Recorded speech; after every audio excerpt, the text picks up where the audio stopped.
I'd like to welcome up my next speaker, who is from a European low-cost carrier, Transavia, specifically Transavia France. Warm welcome to the stage for the CEO, Nathalie Stubler.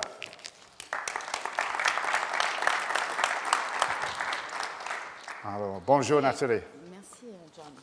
Now, that's the only French we're going to speak up here, of course, today.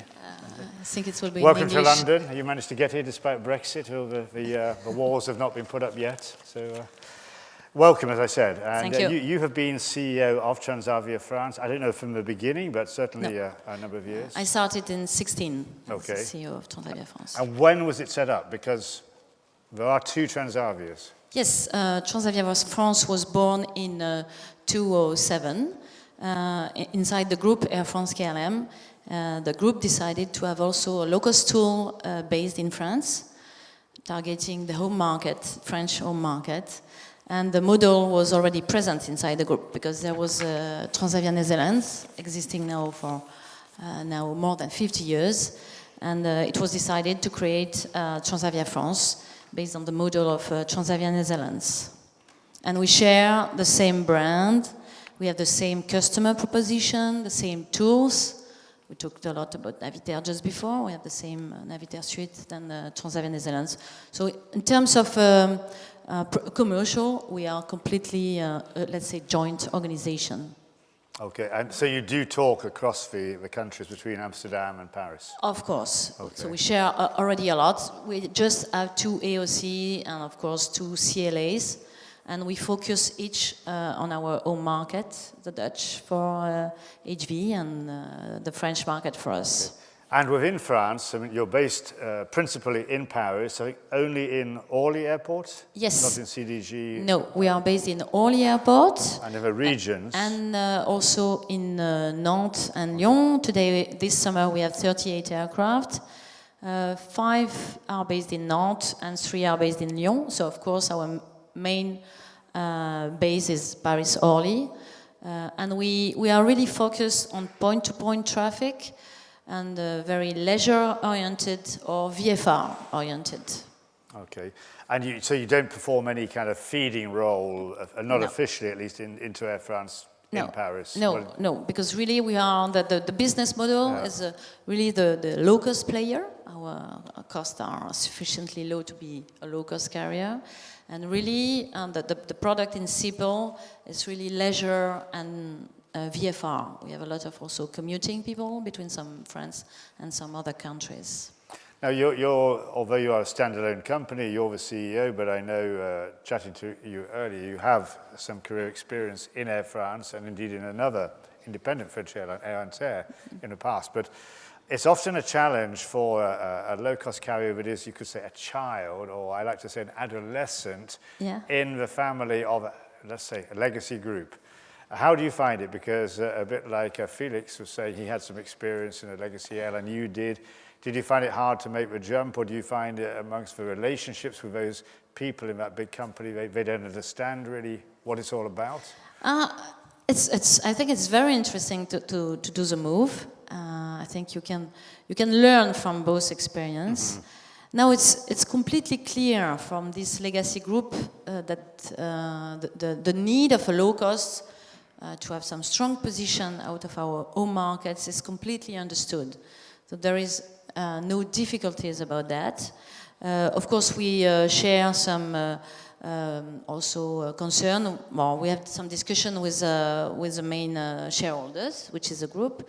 But we organize well the topic. As I said, as we really focus on leisure and VFR traffic, we are not competing, and there is enough place on the French market to really have our own positioning in that perspective. We also benefit from the fact that we are the child or the adolescent of a legacy group, to buy the fuel, to have some interesting financial tool like fuel hedging, dollar hedging, or even for financing aircraft. I think we benefit from the fact that we are also part of a big group. That's important. Yeah. And in terms of, again, the dynamics, you're not feeding Air France, but you're an international operator, and as you said, you're very focused on leisure. But if I look at the big European, whether you call them legacy or network groups, we have IAG, they bought a ready-made low-cost airline, Vueling, that seems to operate very much separately. They set up an in-house one, Iberia Express, to kind of do more feeding. We have Lufthansa with a very large Eurowings, which is actually now increasingly feeding the Lufthansa hubs. Is it not likely that you might do some feeding into both the Paris airports at a lower cost? We are maybe feeding on a self-connect base, some network out of Orly, but there is no doubt, because the market in France is quite huge. Still, the low-cost penetration in France is quite low compared to other markets. So there are plenty of opportunities for us to grow, and to grow on our own model, on our current model, meaning really point-to-point, local traffic, leisure, and VFR. Don't forget that we have a lot of link between France and countries where people are commuting a lot. So we have quite new opportunities also to grow, and to grow on this model. And I think for our cost base, I think it's also important to keep this model, which is similar to the Transavia Netherlands model. So yeah, I think each group has its own personality, own challenges on their markets. And for us, it was quite clear that we are not competing with the main... I mean, one thing that does surprise me, Nathalie, is that you're not present in the domestic market. No. Because it's a big market in France, and Air France has these high-volume routes that they call a navette, like a shuttle, in and out of Paris. And we now see other low-cost competitors, particularly EasyJet, really exploiting the French domestic and international market. Even Ryanair is now, they're not in Paris, but they're going to start doing more domestics. Is that not something you feel, well, at least for you as a CEO, are you not saying, hey, I could do more for you to compete with these people? No, definitely not. Why? Because also the French market has a big competitor. You mentioned the navette, but the navette is also facing the competition with high-speed train. Right. So if you look even on the Orly to the French domestic, there are not so many routes where you find another competitors like airline low-cost carriers, because you have high-speed train, and now you have fierce competition, which is low-cost high-speed train. Right. In France, they are called a separate brand, Ouigo. isn't it? Yes, exactly. Very low price. You can go from Paris to Bordeaux for 16 euros, 1/6. So I do think that really the domestic market is a really competitive market with a high-speed train. Of course, there are some transversal routes, but really here, that's what I mentioned, we are really leisure and VFR oriented, and within the group, we maintain the split and our positioning, our brand positioning like it is today. But there's one change that's going on around us as we speak, that's been covered a lot in the French media and a little bit outside of France, with a big French airline called Azul, which has historically been very involved in France, North African market, had some changes in the last few years, looks like it's going to disappear in the next few days and stopping flights. There's lots of debate about, they have a lot of slots in Orly, and I know it's not in your ultimate responsibility, but I guess that could change the dynamics in Orly if they disappear. There must be interested players for those slots. Yes, definitely. It's a sad story, by the way, that an airline is disappearing. We are more concentrated today to try to help the customers on the routes we are already operating, and also Air France is doing the same on the same routes. Yes, we will see, as from next week, what will be the plan for the next steps after Aigle Azur. Won't be a game changer completely, because it's approximately 15 daily flights in terms of flights in Orly. So it's, of course, very interesting that we are keeping an eye on this file. But for the moment, we are really concentrated to help customers to be back to France. But in terms of Transavia's performance, something I've noticed in the last year, when you look at the Air France KLM quarterly reports, the investor reports, there's been a real acceleration in positive financial performance by Transavia. In margin terms, if I'm not mistaken, even higher than Air France-KLM Group as a whole. And you have a new group CEO. We had Air France's CEO here this morning, but you have the group CEO, Ben Smith, who seems to get on well with you, I guess, and convinced that Transavia could do more. But France, as well as being a big and interesting market, is a difficult market when it comes to labour relations.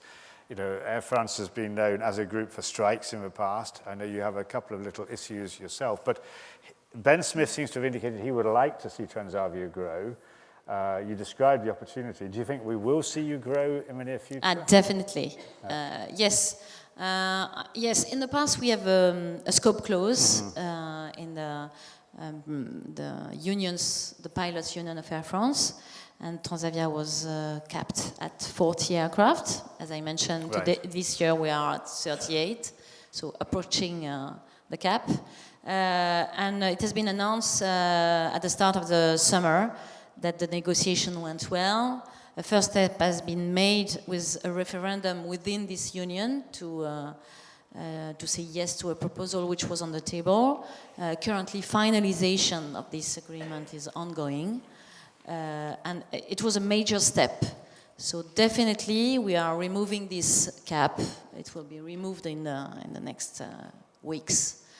That will allow us from this cap close to growth. But it's right to mention that the other constraint is the economics. Yeah. Because, of course, you need to prove that the model is good. And yes, now it's 2 years Transavia was positive, Transavia France. And it was mentioned, last year it was very positive. Even the CFO of the group disclosed our margin, which was operating margin at 9%. So yes, we had now the great result to show that we can grow, and we will. How do your staff respond to that? Do they see it as a positive? Because in the past it always looks within Air France like there's been a kind of an opposing position between the management and the pilots. Are they now viewing it in a positive way? They see this is good for us. No, definitely. That's the point. Yeah. It's positive for the group because, of course, this market, the low-cost market, is developing very strongly in Europe. So it was also important for the group to be present on this market. And we know we have tough time in terms of competitive environment in Europe. So definitely a low-cost tool, it was mandatory. And it's now completely understood. And that's why, yes, it's not completely final, but we hope we are going to finalize it on a very short-term basis. I will look forward to hearing more about that.